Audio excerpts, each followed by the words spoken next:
dan pada masa yang sama menghentikan pembiakan kumbang tanduk di kebun anda, kekal bersama kami jika anda berminat. Di penghujung episod ini, kami akan mendedahkan satu penemuan mengejutkan tentang bagaimana status sisa kilang tertentu sebenarnya boleh menyelamatkan pokok anda daripada kemusnahan serangga perosak. Selamat datang ke episod podcast ini yang dibawakan oleh AGS, Agriculture Global Solutions, rakan kongsi anda untuk amalan perladangan yang lebih baik di Malaysia. Ya, terima kasih. Memang topik hari ini sangat ditunggu-tunggu oleh ramai pekebun kita. Betul tu. Mari kita terus mulakan perbincangan kita. Menguruskan kebun kat tanah berpasir ni memang betul-betul menguji kesabaran kan? Kos input perladangan macam baja asyik naik dan kadang-kadang kita rasa macam buang duit je. Hari ni kita nak bincangkan satu kajian yang diterbitkan pada tahun 2023 oleh satu kumpulan penyelidik yang diketuai oleh Jajang Supriyatna. Memandangkan sekarang kita di tahun 2026, kajian yang berusia 3 tahun ni kiranya masih sangat baharu. Dan data mereka ni memang sangat relevan untuk perancangan ladang anda. Ya, betul. Apa yang paling menarik tentang kajian mereka ni? Benda paling menarik ialah lokasi dan subjek kajian tu sendiri. Walaupun asal percubaan ni dibuat di Belitung, di Indonesia, fokus utama mereka adalah pada tanah jenis pozol. Pozol ni kiranya tanah berpasir lah, kan? Ya, tanah berpasir yang memang sangat miskin dari segi kandungan nutrien semula jadi. Kalau kita tarik selari dengan keadaan di Malaysia, profil pozol ni sangat serupa dengan tanah marginal berpasir kita. Macam kat kawasan pesisir pantai atau bekas lombong yang selalu buat pekebun kecil kita pening kepala tu. Oh, faham. Maksudnya kesimpulan kajian ni memang boleh diguna pakai terus kat ladang di Malaysia lah. Tapi kenapa isu ni mendesak sangat? Kenapa pekebun kena ubah cara berfikir sekarang? Sebab utamanya, ramai yang ambil jalan mudah dengan bergantung 100% pada baja kimia. Di tanah berpasir, amalan ni bukan saja mahal, malah ia perlahan-lahan bunuh kesihatan fizikal dan biologi tanah tu. Tanah jadi keras, tak boleh pegang air dan makin berasid. Anda paksa pokok tu makan tapi perut tanah tu sendiri dah rosak. Nota ringkas, beritahu kami dalam ruangan komen topik kelapa sawit apa yang anda mahu selepas ini, supaya kami buat episod ikut keperluan anda.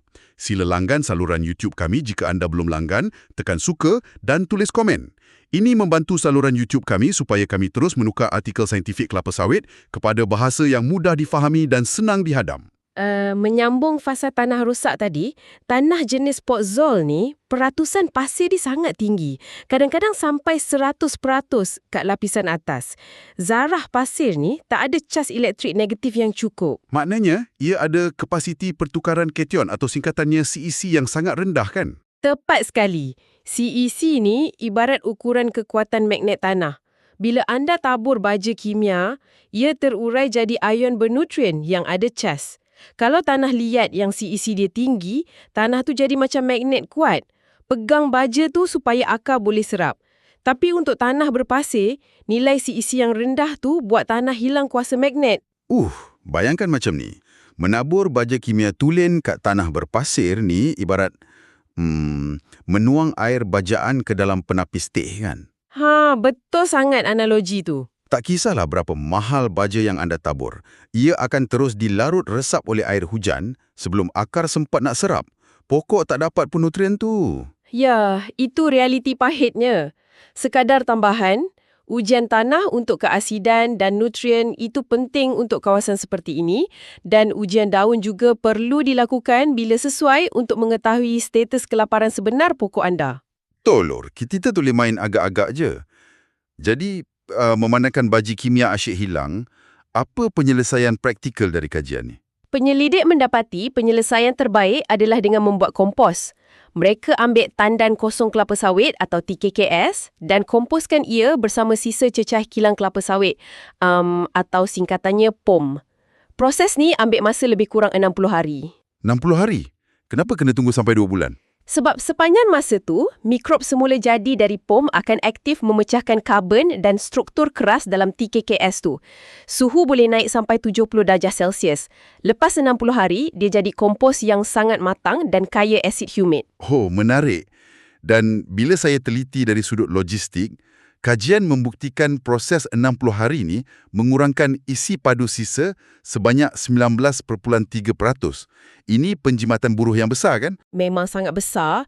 Daripada anda kena angkut 300 hingga 350 kilogram TKKS segar ke setiap pangkal pokok, sekarang anda hanya perlu pikul 50 hingga 75 kilogram kompos je. Wah, jauh beza tu. Daripada 300 lebih turun ke 75 kilo. Kat Malaysia ni dengan masalah kurang pekerja, penjimatan tenaga kerja ni ibarat anugerah. Dapat jimat kos sewa lori dan upah orang. Betul. Dan dari segi nutrien pula, kompos TKKS ni drastik membaiki pH tanah berpasir. Ia naikkan kadar serapan nitrogen atau N dan magnesium Mg. TKKS segar tu memang bagus untuk kalium atau K, tapi bila dah jadi kompos, ia juara keseluruhan. Ia bina semula struktur tanah tu. Kiranya dia tukar penapis teh tadi jadi span yang boleh simpan air lah ya? Ya, tepat sekali. Okey, ini membawa kita kepada rahsia mengejutkan yang kita sebut ke awal tadi. Selain lagi ringan dan kaya nutrien, apa kelebihan kompos ni berbanding kalau kita buang terus TKKS segar tu kat kebun? Inilah penemuan kritikal tu. TKKS segar sebenarnya mengeluarkan bau volatility biomas masa ia sedang mereput. Bau volatility biomas. Maksudnya bau sisa organik membusuk tu. Ya, bau inilah yang bertindak sebagai magnet sangat kuat menarik kumbang tanduk betina untuk datang bertelur. Biar betul. Jadi selama ni pekebun letak TKKS segar ingat nak bagi baja rupa-rupanya? Rupa-rupanya bina tempat pembiakan percuma untuk kumbang tanduk. Kumbang betina ni suka sangat kat tandan berserat yang hangat masa proses mereput tu. Tapi dengan kompos, kumbang tak datang dah. Tak, sebab kompos TKKS yang dah matang, proses peruputan dia dah selesai. Ia tak ada bau masam atau gas yang tarik perosak ni lagi. Oh, wow. Tapi tunggu dulu, saya nak main peranan sebagai pekebun jap. Adakah proses nak cari dan buat kompos ni tak menyusahkan berbanding terus beli baja guni je kat kedai pertanian, bawa guni, tabur 2-3 kilo sepokok, siap? Memang dari segi logistik nampak macam leceh sikit. Tapi cuba anda fikir penjimatan dari segi racun serangga. Kalau anda guna TKKS segar dan populasi kumbang meletup, kos untuk beli racun dan upah orang letak racun tiap-tiap bulan kat pucuk pokok tu sangat mahal. Oh, belum kira lagi kerosakan pelepah akibat kena tebuk kan? Betul. Daun tak cukup untuk fotosintesis, hasil merudung. Kalau pokok mati, nak kena tanam semula lagi. Jadi, pengurangan kemusnahan pelepah ni jadikan penggunaan kompos satu pelaburan masa yang sangat berbaloi. Mencegah lebih murah dari mengubati pokok yang dah diserang kumbang. Masuk akal, sangat masuk akal. Okey, jadi mari kita lihat tindakan praktikal dari kajian data ni. Apa resepi campuran emas yang disyorkan? Adakah kita kena buang terus baja kimia dan guna kompos 100%? Oh, tidak. Sawit ni tanaman yang rakus. Dia tetap perlukan nutrien pekat. Hasil kajian tertinggi sebenarnya tak datang dari guna baja organik semata-mata dan bukan juga kimia semata-mata. Habis tu? Pemenangnya adalah gabungan 50% baja kimia berserta 50% kompos TKKS. Oh, 50-50. Jadi kompos tu siapkan tanah. Lepas tu bila masuk baja kimia, ia pegang baju tu supaya tak hilang.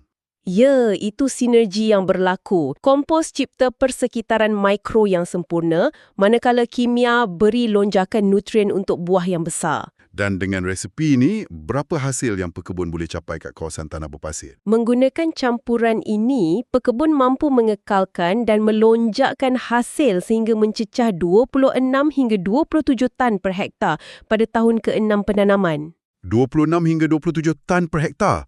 Wow!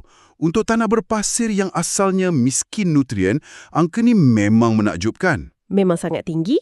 Jadi, apa maktamat tindakan untuk esok? Pertama, lawati kilang sawit berdekatan dan tanyakan tentang kebolehdapatan kompos TKKS berbanding TKKS segar biasa. Ya, mula tanya kilang. Ramai yang dah buat kompos sekarang. Kedua, rancang kalender anda untuk campurkan separuh dos baja kimia dengan kompos organik ni pada pusingan baja seterusnya. Terutama kalau anda ada blok tanah berpasir. Dan untuk merancang campuran yang tepat ni, pekebun boleh daftar di cropdrive.ai. Di sana, kecerdasan buatan AI membimbing pembajaan dan pengurusan kesihatan tanah anda langkah demi langkah. Wah, bagusnya ada sistem macam ni. Ya, tambahan pula, jika anda melakukan ujian makmal tanah atau daun, CropDrive bantu tafsir keputusan tersebut menjadi arahan yang mudah diikuti. Kalau ada soalan lanjut, pembantu Maya Palmera sedia membantu bila-bila masa. Kiranya tak perlu pening-pening fikir sendirilah kan? Betul. Sistem ini dibina oleh pasukan antarabangsa secara khusus untuk pekebun kecil Malaysia, menjadikannya sangat unik di dunia dengan kos yang jauh lebih rendah daripada mengupah perunding swasta. Sertai ratusan pekebun kecil Malaysia lain yang sudah guna CropDrive untuk naikkan pendapatan dan turunkan kos ladang mereka. Sangat menarik. Okey, sebelum kita berpisah, fikirkan kebun anda sebagai sebuah entiti yang bernyawa. Tanah adalah perut pokok anda. Jika anda hanya menyuap pil vitamin kimia setiap hari tanpa memberi makanan sebenar berunsur organik, berapa lama perut itu boleh bertahan sebelum ia rosak? Fikirkan apa yang anda suapkan ke tanah anda esok. Oh, satu kiasan yang sangat mendalam untuk direnungkan. Ingat untuk melawat pembantu pertanian AI kami di cropdrive.ai untuk mengetahui lebih lanjut cara meningkatkan hasil sawit dan pendapatan anda. Terima kasih kerana mendengar.